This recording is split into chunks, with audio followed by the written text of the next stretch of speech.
Okay, so I'm going to show you real quick how to ingest into Photo Mechanic and then pull into Lightroom. First thing that you're going to do before you do anything with Photo Mechanic is create a folder.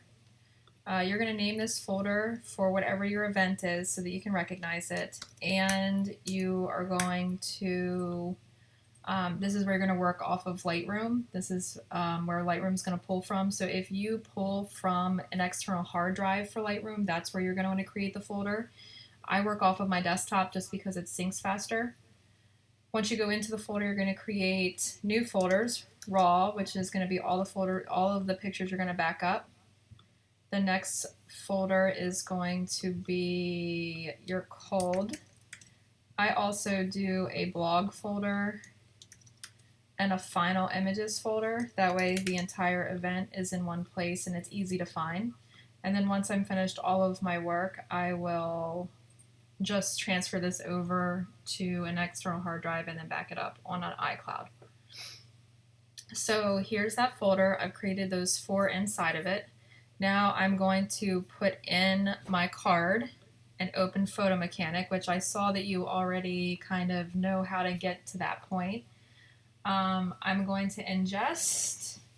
I have 2 cards in my slots right now. You can see them both here. You can import more than one card at a time. By doing so, I will show you how to put them in time capture order. That way, if you're doing a wedding with 4 different cards, you can import them into the same destination and all of your wedding is in one place.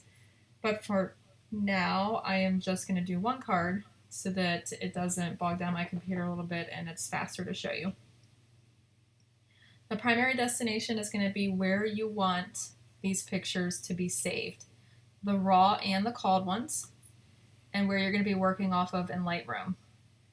So I'm going to go to desktop. I'm going to click on that folder we created. I'm going to select raw because this is the overall backup, not your called pictures.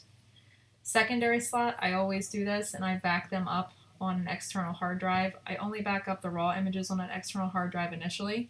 So if you have that option, you can just create a folder here and do that.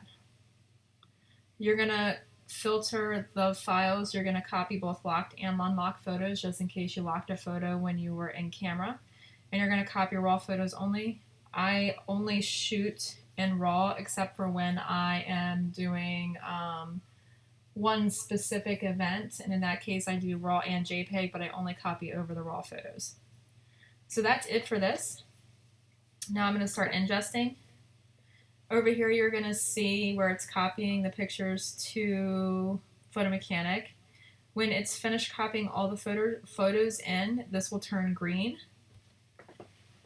And you'll see them all here kind of as thumbnails. Now this will take a little while because I have 600 photos that are ingesting. So I'm not going to let it go all the way through. But when this is finished, this will completely fill and this will turn green. So I'm just going to double click on it now and stop it so that we can keep moving. See how it just shows that it canceled. I work from my last pictures forward, and the reason I do it that way is because the last picture that you take in a set is usually the best picture, so it's the most efficient way to flag your photos. So you can go from your thumbnails. Now I want to actually start these pictures. To filter that out, you're going to click this black down to this, and then you're going to hit edit, select all, and then I'm going to go over here to that folder that I created that I'm going to work off of when I go to Lightroom, and I'm going to click and drag these into that called folder.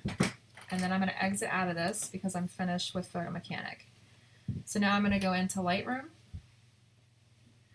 and I'm going to import from that called folder.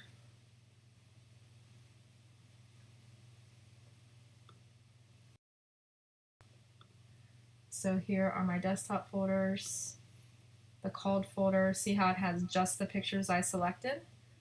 I add them to a collection. Let's say this was a wedding. I put them inside Lightroom. And the reason I do that is because I edit on the go with my iPad Pro. I add my develop settings. I have my own preset, so I just have an import preset that I use, and then I click import. So hopefully that helps you to get started, and if you have any questions, just let me know.